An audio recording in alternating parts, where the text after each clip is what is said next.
Previously આપણે તમારો principles of marketing જે છે એનો યુનિટ નંબર 2 એસટીપી એમાં ડિસ્કસ કરતા હતા about the basis of segmentation.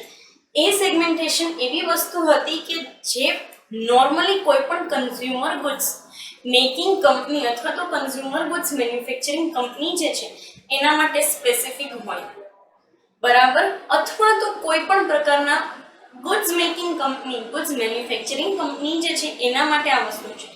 ખાસ એવી કંપની માટે કે જે કન્ઝ્યુમર્સ જે છે એના માટે પ્રોડક્ટ બનાવે છે. But what about the industrial market? એવી કંપનીઝ કે જે ઇન્ડસ્ટ્રીયલ ગુડ્સ બનાવે છે. ઇટ મીન્સ કે હું કોઈ કન્ઝ્યુમર માટે પ્રોડક્ટ નથી બનાવતી, પણ હું એક ઇન્ડસ્ટ્રી માટે પ્રોડક્ટ બનાવું છું, એક એવી પ્રોડક્ટ કે જે બીજી ઇન્ડસ્ટ્રી માટે રો મટીરિયલ તરીકે યુઝ થશે.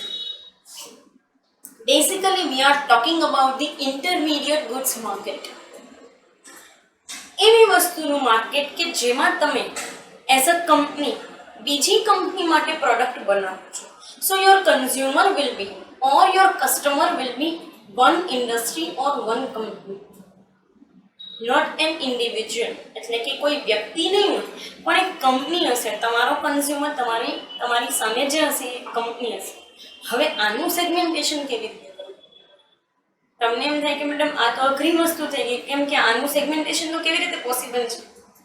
તમે કંપનીને કેટલી કેટેગરીમાં મૂકતા હતા, બરાબર? તો એ જ વસ્તુ અહીંયા આપણે સમજવાની છે અને અહીંયા જોવાની છે. Fine, let us talk about that part. શું કહેવા માંગે છે એ લોકો? ફર્સ્ટ તમને કીધું છે ટાઈપ્સ ઓફ ઓર્ગેનાઇઝેશન્સ. પહેલું સેગમેન્ટેશન થશે, બરાબર. પહેલું સેગમેન્ટેશનનું બેઝ જે થશે એ હશે ઓર્ગેનાઇઝેશનનો ટાઈપ. એટલે કે તમારી જે કાંઈ પણ લેવાવાળી, બરાબર, તમારી પાસેથી પ્રોડક્ટ લેવાવાળી કંપની છે એ સામેવાળી કંપની પણ મેન્યુફેક્ચરિંગ યુનિટ છે, સેલિંગ યુનિટ છે, કોઈ સર્વિસ પ્રોવાઈડર છે, કોઈ એસેમ્બલિંગ યુનિટ છે, કોઈ કન્સલ્ટિંગ યુનિટ છે, ઓર કોઈ કન્સલ્ટન્સી યુનિટ છે, કે પછી કોઈ ટ્રેડિંગ યુનિટ છે, બરાબર. કારણ કે આ દરેક કંપની જે કાંઈ પણ તમારી પાસેથી પ્રોડક્ટ લે છે એ પોતે પણ ક્યાંક ને ક્યાંક ડીલ કરે છે ઇન્ડિવિજ્યુઅલ્સ સાથે. તો તમારે જોવું પડે ને કે એ કઈ પ્રમાણેની કંપની છે, એને તમારે એ પ્રમાણે પ્રોડક્ટ આપવાની હોય ને, બરાબર. જે એસેમ્બલિંગ હશે એને તમે પાર્ટ્સ આપશો, જે મેન્યુફેક્ચરિંગ હશે તો તમારી પાસેથી સિંગલ પાર્ટ લઈ જશે, જે ટ્રેડિંગ હશે સીધા લઈને બીજાને વેચશે, બરાબર. જે સર્વિસ પ્રોવાઈડર હશે એ ખાલી લઈને વેચવાનું જ કામ કરે છે, બરાબર. જે સેલિંગ વાળા હશે એ તમારી પાસેથી લેશે, પોતાનો પ્રોફિટ ચડાવશે ને વેચશે. જે ગવર્મેન્ટ યુનિટ હશે એ તમારી પાસેથી લેશે અને પોતાના સરકારી જે કાંઈ પણ ખાતા છે એની અંદર એ યુઝ કરીને પ્રોડક્ટ બનાવશે. કેટલા બધા કેટેગરાઇઝેશન છે ખાલી ટાઈપ્સ ઓફ ઓર્ગેનાઇઝેશનમાં, બરાબર. કારણ કે તમે ઇન્ડિવિજ્યુઅલ કન્ઝ્યુમર સાથે ડીલ કરો ને એ હજુ પણ ઇઝી છે, પણ એક કંપની સાથે ડીલ કરવું as a company it is સમહાઉ difficult. Fine. Second તમને આપેલું છે ડેમોગ્રાફિક્સ. તમને આમાંય ડેમોગ્રાફિક હોય મેડમ? હા.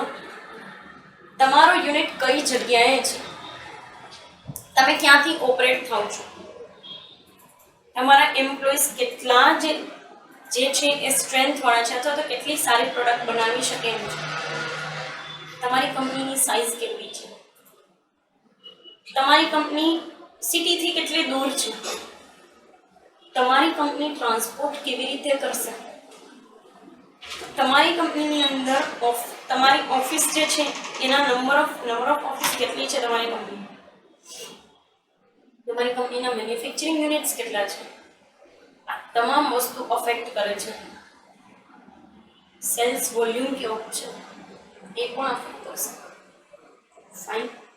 સો એના મુજબ જે છે કેટેગરાઇઝેશન કરવામાં આવશે. થર્ડ તમને કીધું છે types of industry. Types of industry એટલે એના કઈ પ્રકાર હોય? હા, તમે એન્જિનિયરિંગ ઇન્ડસ્ટ્રી છો, બરાબર, કે લેવાવાળી એન્જિનિયરિંગ ઇન્ડસ્ટ્રી છે, કેમિકલ મેન્યુફેક્ચરિંગ ઇન્ડસ્ટ્રી છો, ઇલેક્ટ્રોનિક મેન્યુફેક્ચરિંગ છો, કોમ્પોનન્ટ મેન્યુફેક્ચરિંગ છો, એફએમસીજી મેન્યુફેક્ચરિંગ કંપની છો, ફેબ્રિકેટર છો, કે પછી સિવિલની અંદર વર્ક કરો છો, ઇન્ડસ્ટ્રીએ ફરક પડી જાય છે તમારા કન્ઝ્યુમર કેવા હશે. ફાઇન, એના મુજબ કેટેગરાઇઝેશન થશે. નેક્સ્ટ તમને આપ્યું છે ટાઈપ્સ ઓફ સર્વિસીસ. પ્રોડક્ટની સર્વિસ કેવી છે, પ્રોડક્ટ કેવી રીતે ક્રિએટ થયેલી છે, બરાબર, કેવી રીતે જે છે એ બેઝિકલી તમે એ પ્રોડક્ટનું કમિશનિંગ કરશો, એટલે કમિશન ઉપર વેચવા આપો છો. કેવી રીતે તમે મેન્ટેનન્સ કરી આપો છો પ્રોડક્ટનું, આફ્ટર સેલ સર્વિસીસ કેવી આપો છો, કેવી રીતે ટ્રાન્સપોર્ટ કરો છો તમારી પ્રોડક્ટને, પેકેજિંગ કેવું છે, બધું સર્વિસમાં આવશે, ટાઈપ ઓફ સર્વિસ. અને આના મુજબ પણ કેટેગરાઇઝેશન કંપની કરતી હોય છે. There is nothing wrong in it. કાંઈ ખોટું નથી, ક્યાંય ખોટું નથી, બરાબર.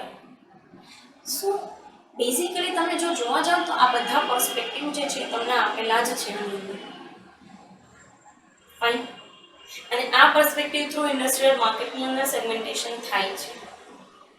સોર્સ ઓફ લોયલ્ટી વીક, એટલે કે ક્યારેક ક્યારેક મંગાવતી હોય એવી કંપની સ્ટ્રોંગ, તમારી જ પાસેથી માલ લેશે. એક્સ્ટ્રા સ્ટ્રોંગ ઓર ફોર્મલી સ્ટ્રોંગ, તમારા સિવાય કોઈ પાસેથી માલ નહીં લે, વેઇટ કરી લેશે, 1 મહિનાનો રાહ જોઈ લેશે. મીડિયમ લોયલ્ટી, મળે છે તો ઠીક છે, 1-2 દિવસ રાહ પણ જોશે, એનાથી વધારે નહીં. લાસ્ટ ઓપ્શન, એટલે તમારી કંપનીને લાસ્ટ ઓપ્શન તરીકે ચૂઝ કરતી હોય એમાં, બરાબર. નો પ્રેફરન્સ એટ ઓલ, તમારી કંપનીને ક્યારેય ચૂઝ નહીં કરે એવા પણ હશે બજારમાં.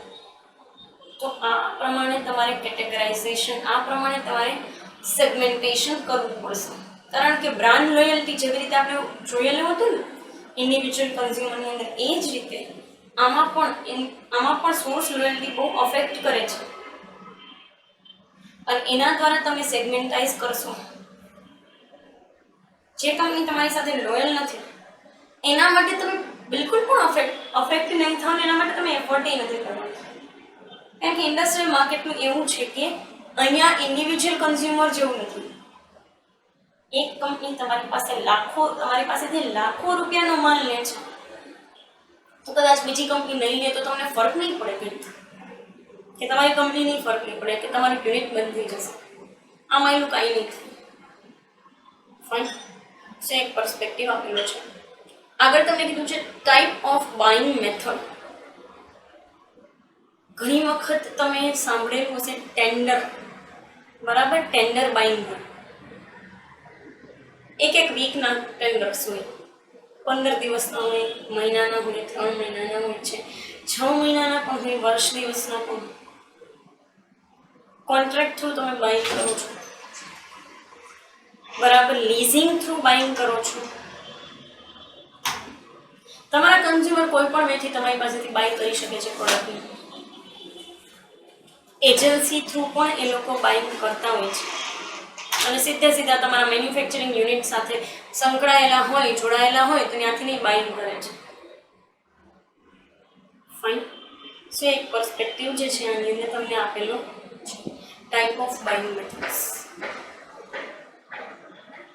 આગળ તમને કીધું છે kind of commitments.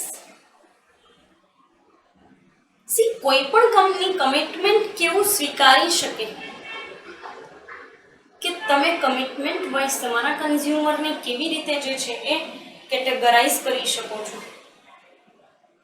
Contract commitment થઈ ગયું, અગ્રીમેન્ટ કમિટમેન્ટ થઈ ગયું, ફાઇનાન્શિયલ હેલ્પ કમ્પલસરી કમિટમેન્ટ થઈ જાય છે. અલાયન્સ ભેગા મળીને કામ કરો છો તમે બંને કંપની. અલાયન્સ એટલે કેવું, સિમ્પલી તમને કહું, તમે કાર મેન્યુફેક્ચરિંગ કે 2-વ્હીલર મેન્યુફેક્ચરિંગ કંપની છો અને તમે ટાયર મેન્યુફેક્ચરિંગ કંપની સાથે ભેગા મળીને કામ કરો છો, અલાયન્સ. તમારા વાહનના ટાયર એ જ કંપની પાસેથી આવશે, અલાયન્સ. ફ્રેન્ચાઇઝી સાથે મળીને કામ કરો છો, આ કમિટમેન્ટ છે. તમારી કંપની મારી કંપની, મારી કંપની તમારી કંપની, અને આપણે ભેગા મળીને પ્રોફિટ કરશું માર્કેટમાંથી. Kind of commitment. આગળ તમને કીધું છે પેમેન્ટ મોડ એન્ડ ટાઈમ. કોઈ લોકો કેશમાં પરચેસ કરતા હોય તો કોઈ ક્રેડિટમાં પરચેસ કરે છે, કોઈ પાર્શિયલ ક્રેડિટ. અત્યારે તમને દઈ દઉં છું, બાકીના આવતા મહિને આપીશ પાર્શિયલ ક્રેડિટ. બરાબર. ફૂલ પેઇંગ કસ્ટમર્સ અત્યારે બધાય પૈસા દઈ દઉં છું. અત્યારે ચેક લખી દઉં છું. Short term long term credit લેવા વાળા 6 મહિના પૈસા આપે. લોંગ ટર્મ મહિના દિવસમાં આપી દઈશ, 2 મહિના આપીશ, 3 મહિના આપીશ. ઘણા કન્ઝ્યુમર ઇન્સ્ટોલમેન્ટમાં પે કરે. આ બધી વસ્તુ પણ અફેક્ટ કરે છે, આ પણ કેટેગરી પાડે છે. ફાઇન. લાસ્ટમાં તમને આપેલું છે રેસિપ્રોસિટી. રેસિપ્રોસિટી એટલે કેવી વસ્તુ? તો કે એક વ્યક્તિ, એક કન્ઝ્યુમર કે જેની સાથે તમે કામ કરો છો, એ હવે ક્યારેય તમારી પાસેથી વસ્તુ નહીં લે તો આ ઝીરો રેસિપ્રોસિટી છે. કમ્પ્લીટ રેસિપ્રોસિટી એટલે તમે આપો છો એને માલ, થોડુંક તમે એનું રાખો છો, બરાબર. ડિસ્કાઉન્ટ કે જે કાંઈ પણ ક્રેડિટ આપવાનું આપો છો, થોડુંક એ તમારું રાખી તમારી પાસેથી જ માલ લે છે. Complete reciprocity. ફાઇન. આ પણ વસ્તુ અફેક્ટ કરે છે. બેઝિકલી આ દરેક સેગમેન્ટેશન જે છે અફેક્ટ કરે જ છે કંપનીને. ઇન્ડસ્ટ્રીયલ માર્કેટની અંદર આનું વર્ચસ્વ, આ સેગમેન્ટેશનનું વર્ચસ્વ બહુ વધારે. બરાબર. So here we are ending this particular session. Coming સેશનની અંદર આપણે પ્રોસેસ જોશું, સેગમેન્ટેશન હકીકતે કરવામાં કેવી રીતે આવે છે. ફાઇન. પર્ટિક્યુલર આ સેશન માટે અહીંયા સુધી રાખીએ. Thank you so much.